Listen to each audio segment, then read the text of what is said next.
Հայաստանի և Ադրբեջանի միջև խաղաղության համաձայնագրի նախագիծը համաձայնեցված է և սպասում է ստորագրման, հայտարարել է վարչապետ Նիկոլ Փաշինյանը, նշելով, որ իր հանձնարարականը պաշտպանության նախարարությանը հստակ է հրադադարի ռեժիմի ոչ մի խախտում չանել, Հայաստանը գնում է խաղաղության և ոչ թե պատերազմի։ Մարտի 19-ից 20-ը Հայաստանի Հանրապետության արտաքին գործերի նախարար Արարատ Միրզոյանը պաշտոնական այցով կգտնվի Բրազիլիայի Դաշնային Հանրապետությունում, ծրագրված է նրա և նրա պաշտոնակցի հանդիպումը, որի արդյունքներով նախարարները հանդես կգան մամուլի համար հայտարարություններով։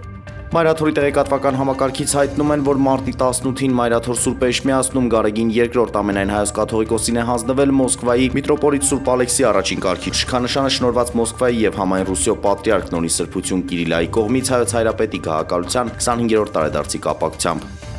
Վրաստանն ունի հստակ դիրքորոշում, մենք կարող ենք նպաստել Հայաստանի և Ադրբեջանի հարաբերությունների խորացմանը տարածաշրջանում խաղաղության ամրապնդման նպատակով, այս մասին հայտարարել է արտաքին գործերի նախարար Մակա Բոջորիշվիլին։